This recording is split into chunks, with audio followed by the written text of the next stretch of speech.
This is Orlando Sentinel Now. Hello and welcome. It's Thursday, February 24th, and this is Orlando Sentinel Now. Today, we're discussing the growth of a Central Florida tea company, plus the do's and don'ts of the outdoors.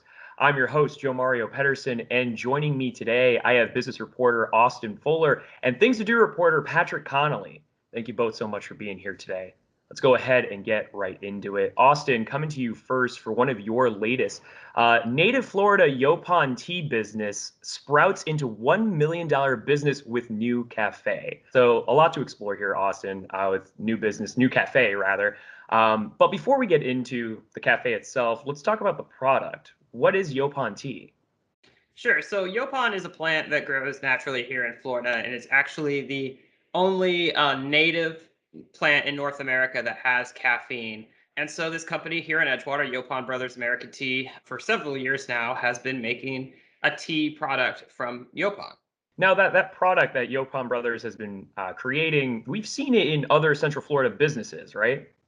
Sure. About 2 years ago, we wrote about it when they entered Foxtail, the coffee chain. They are also carried at Whole Foods. And if you happened before Lucky's pulled out of our area, it was in Lucky's. But of course, you remember about 2 years ago, Lucky's left Florida. Can you tell us a little bit more about Yopon's roots and as far as what was it traditionally used for? Sure. So it's been used by Native Americans in the past, and it was used as a social drink. It was used as a medicinal and ceremonial drink, and actually, on that side of things, it was used to purge in ceremonies and such. It's not the tea itself that causes that vomiting. I've drank it.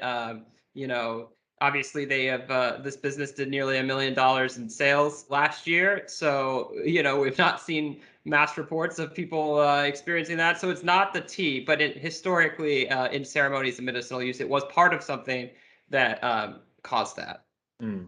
Yeah, that certainly would be a different story if it was the cause of it.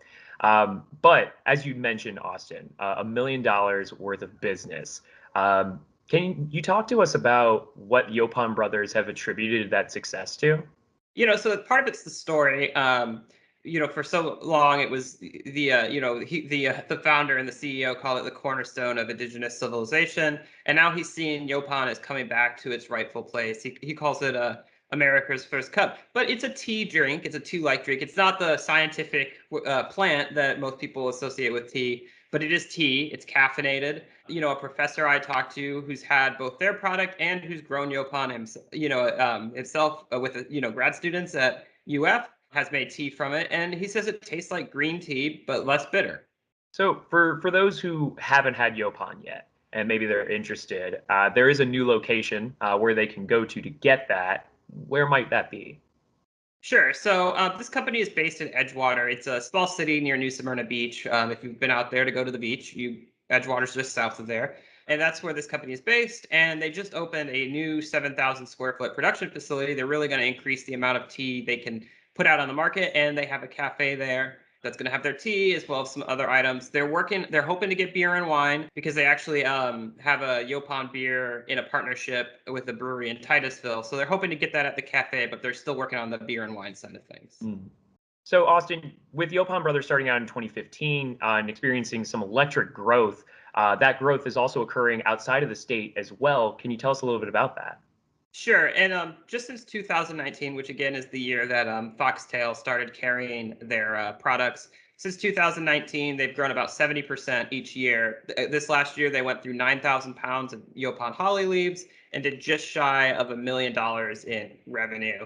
But there's actually some changes to the business going on. So it was founded by Brian White and his brother Kyle, as well as a business partner, Mark Steele. And those founders recently partnered with an entrepreneur, and they've created this new parent company. This happened in September, and they've launched a Mississippi brand called Yazoo Yopon.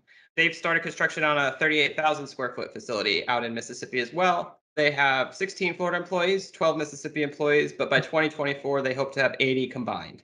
Super cool story that you wrote, Austin. And for those of you who have not caught it yet, but might be interested in finding out more about Yopon, you can catch it right now at orlandosentinel.com. Austin, thanks a lot. Thank you. All right, I want to move on now over to Patrick. Patrick, you're our Things to Do reporter. You're our Central Florida explorer, so you spend a lot of time outside.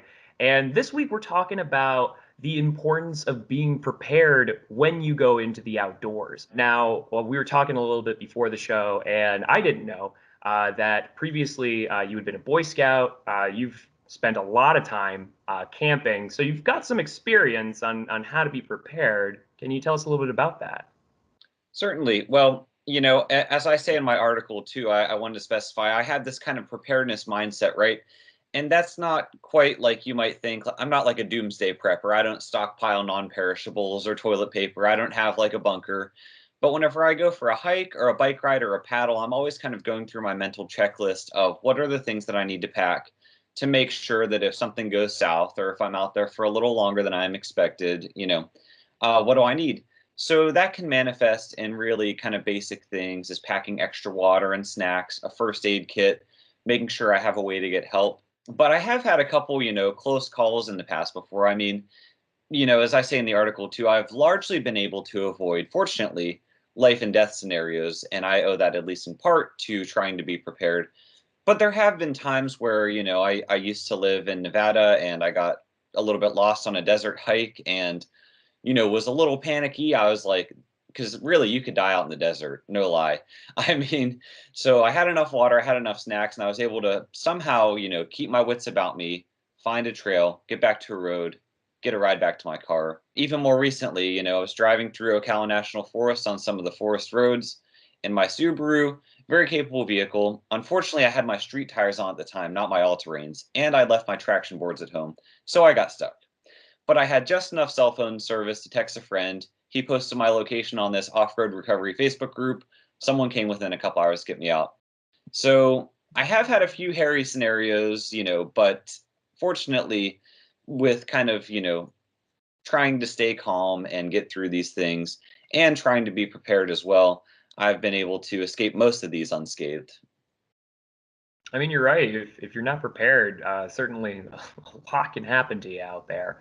But Patrick, as far as trying to be prepared, what are some of the best tips that you can offer someone before they head on out? Sure. I will say some of these are probably more applicable to, multi-day backpacking trips, but a lot of them can apply to even if you're just heading out for an evening jog or a daytime bike ride. I would say one of the primary ones is to use the buddy system. And I'm someone who, I definitely feel more comfortable if I have an adventure buddy with me. There's someone to bounce ideas off of. If something does go south, you have a way to kind of get help or, figure things out with someone else. It definitely multiplies your risk if you're heading out alone. But that's something that I still do sometimes. It's not realistic to think that you're going to have a partner with every single adventure you go on. And if that is the case, it's especially important to have a way to get help if you find yourself in a pickle. Part of that has been in upgrading my outdoor tech recently. Some places I'll go hiking or camping do have cell phone service, but recently, within the last year or two, I got a Garmin InReach Mini, which is a satellite communicator.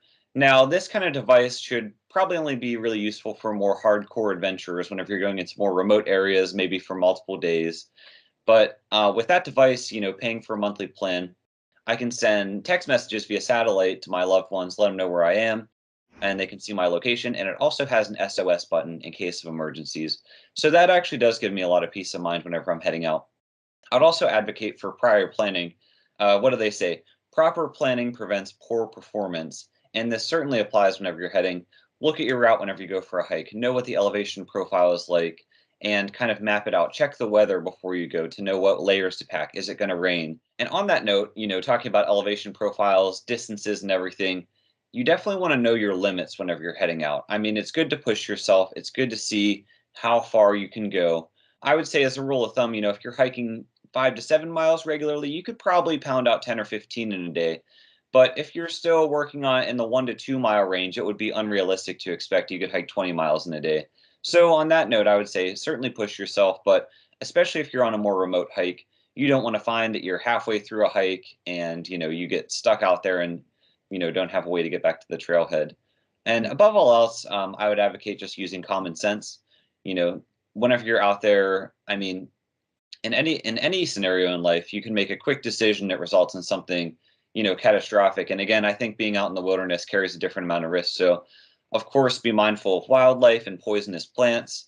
If you have any question about, oh, should I keep going? This seems a little sketchy. It's probably better to turn around. You have to definitely try to use your common sense in order to avoid a really sticky situation.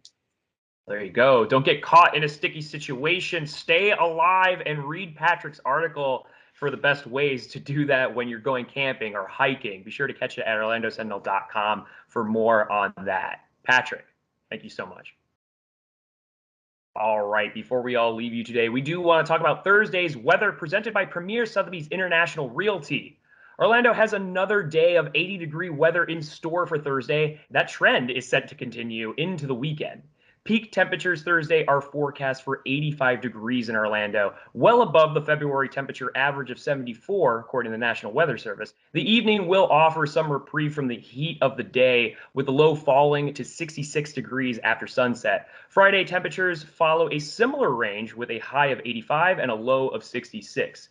Saturday's forecast looks about the same. Sunday is expected to be the beginning of a cooler trend with a high of 81 and a low of 62. Monday, we finally see a much cooler high of 73 and a low of 60.